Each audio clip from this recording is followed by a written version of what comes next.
Okay, hey, this is Mark coming to you from Baker's Green Acres. Today's the 15th day of March 2018. I'm going to take a little break here from what I'm doing and just give a little bit of an update on the video that I put out yesterday. And, I got a lot of response on that video, and I titled it, Michigan Department of Agriculture and the Power of the People. And we've had quite a long history with this organization, quite along, and mostly it was good. We played by the rules, and we got our little license in the mail, and we did our business. And our biggest struggle was with the environment and the health of our animals and marketing our product and stuff. But lately, our biggest problem in the farming business has become the Department of Agriculture. And I think it should be called the Department of Anti-Agriculture. Okay, so the most recent thing, real quick, is an inspector showed up at one of our stores that we've been selling to for 10 years out in Manistee and took some of our products off the shelf and then told the store employees, actually, that our farm was under investigation and walked out. And the store called us and wanted to know what was going on. We didn't know what was going on. We didn't know any of this. I mean, you'd think if you're under investigation, you'd know. But we didn't know anything about it, and so I called the regional guy here, and, it was more of the same. They want to come here, and they want to do an inspection, and I would be okay with that, but they haven't played very fair, and it's not required, see, because I have a license, so I'm operating within the bounds of the rules as they have laid them out for the last 10 years. And if you look at this is kind of interesting. This was issued in July, and then it's good until April. So I don't know what the problem is, but even this on its face, I can tell you that we paid the money that you pay every year to get this license. It's not like they come and look over your shoulder, even look at your facility. You just pay them the $150, and if you don't, then they go to your customers and take your stuff off the shelf and tell them that they're investigating you. I did pay the money. They cashed the check, and then they didn't send us the license. And last year when we called them and said, where's our license? They said, oh, well, you've got to go through an inspection process. And we said, what for? I mean, we never have in the past. We've never, not from the initial inspection when we first initiated this process way over 10 years ago. They came through and made sure we had screens on the windows, 3-compartment sink, lights, washable walls, all that stuff, which is still there. But no, they want to do another inspection, and we said, no, does everybody have to get this? Well, no, but you refused one. And what they're referring to was, back in 2015, they were doing a routine perusal of all the online magazines across the United States, and they happened to see a picture of a ham that in the caption it said that it originated at this farm. Instead of calling me and saying, what's the story with this, they initiated a search warrant. I wonder if you can see that. All right, and this search warrant is to search all of my buildings, my vehicles, and my records. And for those of you that don't know what that means, your buildings, that's your house. They can go through everything in your house. And they gave themselves in there 3 days to do it, 12 hours a day. So think about that. They saw a picture of a ham in an online magazine. I don't even know what the name of the magazine is, it's so obscure.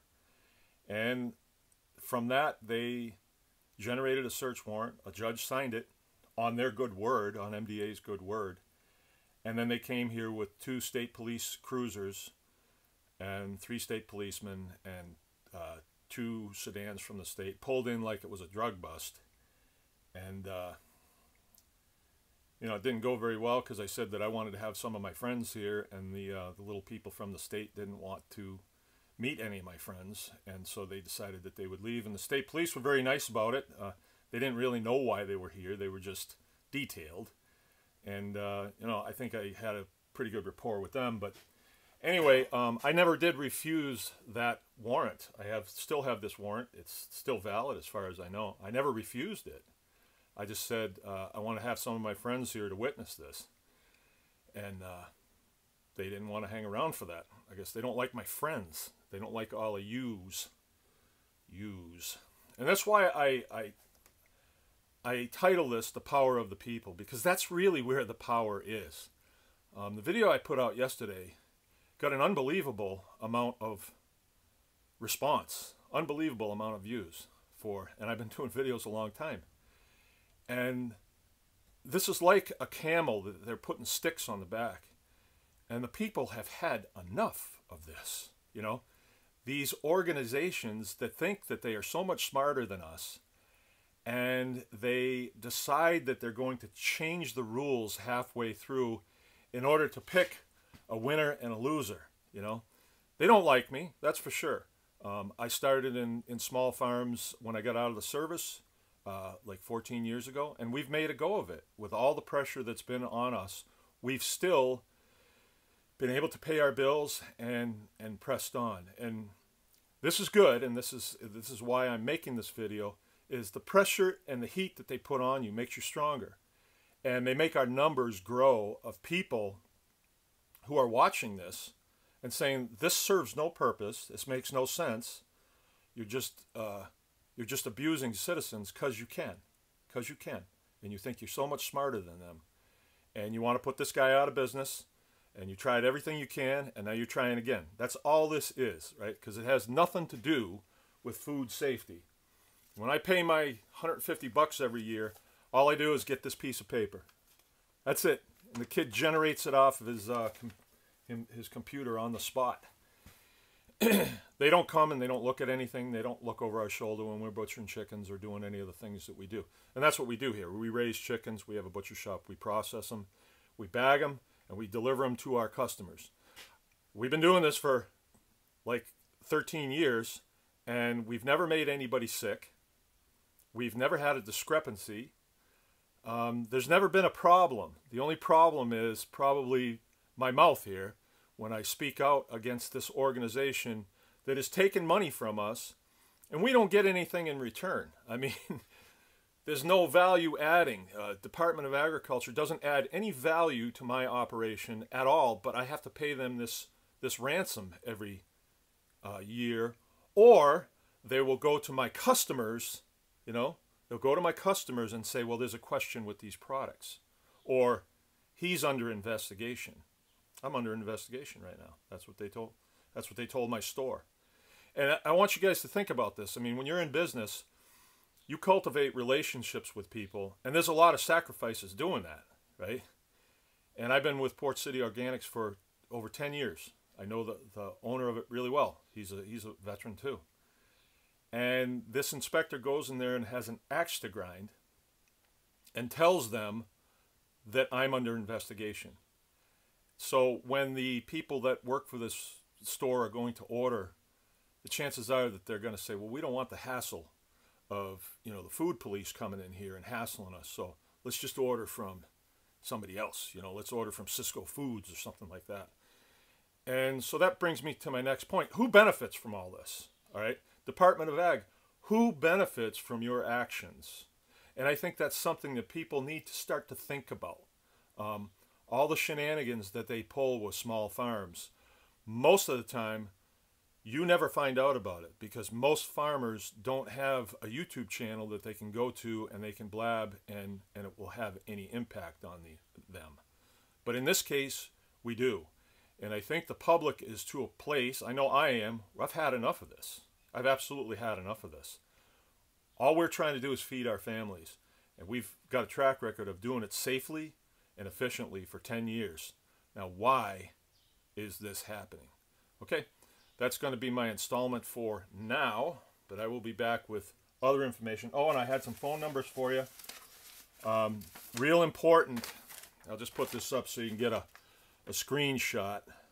All right, this is the inspector that did this. This is his boss, so they are conspiring This is Lansing's number. This organization thrives off of public approval, all right, because these are most of the people in this organization that get, they're not all bad people. There's no way I can say that. There's a few, and they kind of drive the whole thing. But this organization produces absolutely nothing. You know, they produce nothing. All they do is kind of live off taxpayers' money. So the state takes money from me and they give it to them so they can make life difficult for me. They provide no oversight on food safety, none. That's done by the retailers, all right? If you go to Myers Food and you get bad food there, or you get sick, you don't go to the MDA and tell them, hey, no, you go back to the store and you say, this potato salad smells bad. And Myers will bend over backwards to make sure that you get, you know, compensated properly, because if you don't, you'll go to Walmart. Right? So the free market system is what's driving this, not this little commie organization that claims to be food safety. All it is a protection racket that you got to pay your $150 for this, and if you don't, they'll ruin your business. And if you run your mouth, they'll ruin your business too, and that's what this is about. So I'll be back to you. I've gone over. Can't go much over 10 or they won't upload it. Mark from Baker's Green Acres. Anyone can farm.